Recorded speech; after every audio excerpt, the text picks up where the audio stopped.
Friends నేను Miraj OG trailer చూసిన తర్వాత ఓజీ సినిమాలో మెయిన్ హైలైట్స్ మాత్రం ఇవే భయ నిజంగా. అంటే సినిమా స్టార్టింగే నాకు తెలిసి గ్యాంగ్ వార్స్ తోటి అయితే స్టార్ట్ అవుతుంది. అండ్ పవన్ కళ్యాణ్ ఎంట్రీ అయితే నాకు తెలిసి చాలా లేట్గా ఉంటుండొచ్చు, మేబీ 10 minutes తర్వాత. ముంబైలో జనాల పైన అటాక్స్ కానీ అలాంటివి జరుగుతుంటాయి, కానీ పెళ్లి చేసుకోవడం కానీ వేరే దగ్గర సెటిల్ అయి ఉంటాడు వేరే సిటీలో నాకు తెలిసి.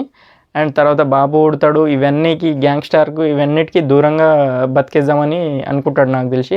సినిమాలో మొత్తం హైలైట్ సీన్స్ అయితే నాకు తెలిసి ఫైట్ సీక్వెన్స్ మాత్రం నిజంగా సినిమాకైతే చాలా హైలైట్ కాబోతున్నాయి నిజంగా. స్టార్టింగ్ గ్లిమ్స్ వచ్చినప్పుడు అర్జున్ దాస్ తోటి అయితే ఒక గ్లిమ్స్ వదిలిరు, అంటే ముంబైలో వచ్చిన తుఫాన్ ఇంకా గుర్తుందా, వాడు చంపిన రక్తాన్ని ఇప్పటివరకు ఎవ్వరు కడగలేదని చెప్పి ఆ గ్లిమ్స్ అయితే రిలీజ్ చేసారు నిజంగా. అదైతే నాకు తెలిసి ఫ్లాష్ బ్యాక్ ఎపిసోడ్ అయ్యే ఉండే అవకాశాలు ఎక్కువ ఉన్నాయి. అండ్ ముంబైకి ఇంకా పవన్ కళ్యాణ్ రాడు అప్పటికి నాకు తెలిసి. అండ్ ఆయన గురించి చెప్పడం, అర్జున్ దాస్ చెప్పడం సీన్ ఉంది అదైతే.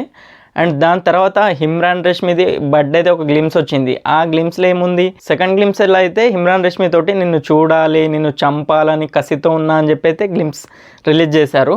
అంటే ముంబైకి ఇంకా ఎంట్రీ లేదు అప్పటికి కూడా పవన్ కళ్యాణ్ అయితే. అండ్ ప్రకాష్ రాజ్ మీద అటాక్ చేయడం అండ్ సత్యదాదా, నాకు తెలిసి ఈ గ్యాంగ్స్టార్ వీళ్ళందరూ కలిసి ఒక పవన్ కళ్యాణ్ గ్రూప్ ఏమో అనిపిస్తుంది ఆ ట్రైలర్ చూస్తుంటే మాత్రం, ఆ సీన్స్ కొన్ని చూస్తుంటే. అండ్ దాని తర్వాత శ్రేయా రెడ్డి అండ్ ఆమె క్యారెక్టర్ మాత్రం నాకు తెలిసి జనాలకు అండగా ఉండే క్యారెక్టర్ లాగా అనిపిస్తుంది.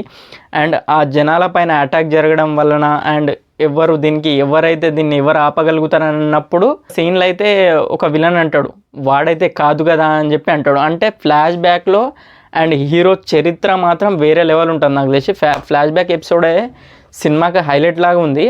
అండ్ మళ్ళీ ముంబైకి తిరిగి వస్తున్న తలలు జాగ్రత్త అన్నప్పుడు బస్ ఫైట్ అయితే ఒకటి చూపిస్తుంది. అండ్ ఆ బ్యాగు సూట్ కేసులో మాత్రం నిజంగా ఆ బ్యాగ్లో మాత్రం మీరు బాగా అబ్జర్వ్ చేయండి, రక్తం కారుతుంది. అంటే తలకాయలు ఆల్రెడీ లేచిపోయి అలా ప్యాక్ చేసుకున్నట్లు నాకు తెలిసి. ఆ సీన్ మాత్రం వేరే లెవెల్ ఉంటుంది ఆ బస్ ఫైట్ మాత్రం. ఈ షాట్ నిజంగా ఇది ఈ కత్తి పట్టుకుని నరకడం కానీ అరవడం కానీ నిజంగా వేరే లెవెల్ నిజంగా. అసలు పవన్ కళ్యాణ్ ఇప్పటివరకు మీరు చూసి ఉండరు, ఇది నిజంగా ఇది ఒక డిఫరెంట్ అవతారం మీకైతే ఇదైతే. ఒకటి ఆ పోలీస్ స్టేషన్ ఫైట్ మాత్రం నిజంగా హైలైట్ ఉంటుంది నిజంగా. ఆ స్లాంగ్ కానీ అండ్ వాచ్ దింపుకుంటా స్టైల్గా కానీ అండ్ నిజంగా ఇదైతే చాలా హైలైట్ ఉంటుంది. మొత్తానికి ఒక 5-6 ఫైట్స్ అయితే వేరే లెవెల్ ఉన్నాయి సినిమాలో మాత్రం, ట్రైలర్ చూస్తుంటే మాత్రం.